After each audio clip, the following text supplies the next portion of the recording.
Welcome to your Tuesday Sports Check, everyone. I'm Amajal Knowles. We start off this evening's Sportscast on a somber note as the Bahamian community and the world at large is mourning the passing of legendary horse trainer Larry DeMeritt. His story of resilience and beating the odds catapulted to the national spotlight last year when he not only became the first Caribbean trainer, but just the second black trainer since 1981 to saddle a horse in the prestigious Kentucky Derby, all while battling cancer for nearly 3 decades. Our intern Swanson Gibson Jr. caught up with a few of his loved ones who spoke about his legacy. His name will forever be etched in the Bahamian history books for being a trailblazer in the sport of horse racing and putting the Bahamas to the forefront of the international spotlight. Larry DeMeritt moved to the U.S. in 1976 in hopes of accomplishing his biggest dream of saddling a horse in the Kentucky Derby. In 2024, in the 150th edition of the event, his horse West Saratoga would make that dream a reality. Getting there was certainly an uphill climb, as DeMeritt battled against a grim medical prognosis after being diagnosed with cancer in 1996. After purchasing West Saratoga for $11,000, DeMeritt and his colt would do what would seem to be impossible and break down barriers in the process. DeMeritt became the first Bahamian and just second black trainer in over 3 decades to saddle a horse in the Derby.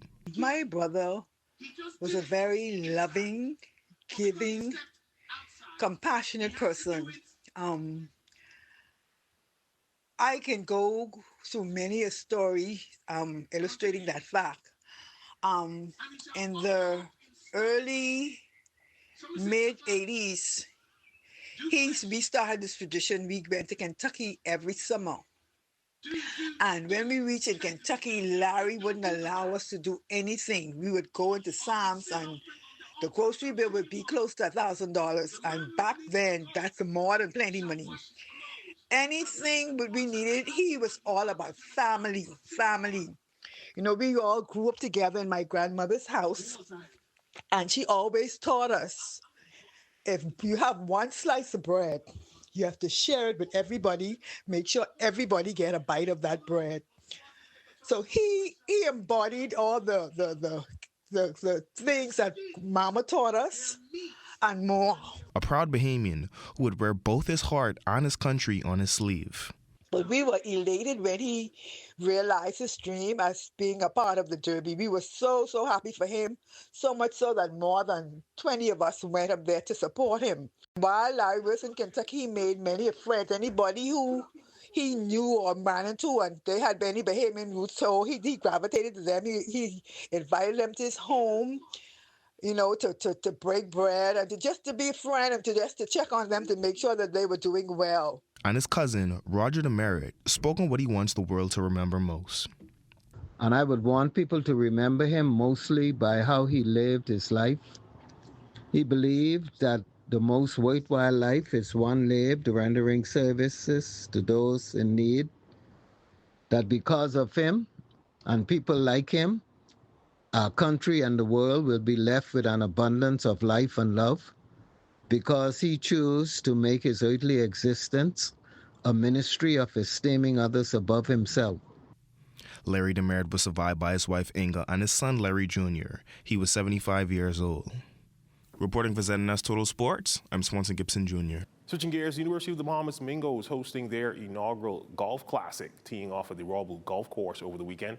Mingo staff hoping the event can be a long-running one that boasts great dividends for the program. Well, you know, we're very honored to host the first. We hope it will be an annual golf invitational. Its primary purpose is twofold. We want to raise funds for our golf program, and it's really to, you know, say to persons that we do have a growing golf program, one that we're looking that would develop rapidly over the next 2-3 years. So it's just a matter of reaching out to the golfing community, alumni, faculty, staff, and we're very, very pleased with the turnout and the response that we've gotten in this inaugural event. Also in attendance was Craig Flowers, a noted businessman and developer of the Oaksfield Golf Academy, where the Mingos train. He says the program has certainly come a long way. The UV started its training of its Mingos program at my facility. Oh, well, at the facility I built. I don't like calling it my facility. It's for the kids. I did it for the development of golf.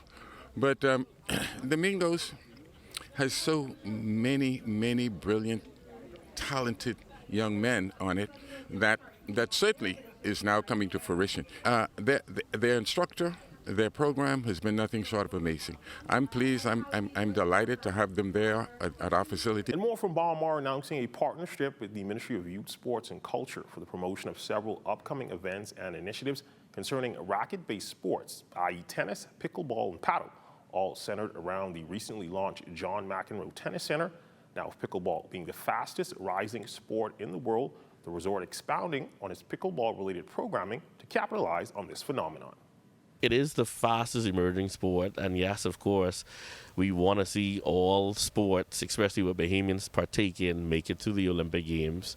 Of course, they're World Games, and they've been having some success. Like we get to feature Justin Thompson, who has won some tournaments in the U.S., traveled to Cayman, and they're Kevon Ferguson. So they have athletes, and they're all tennis players, but they're doing both.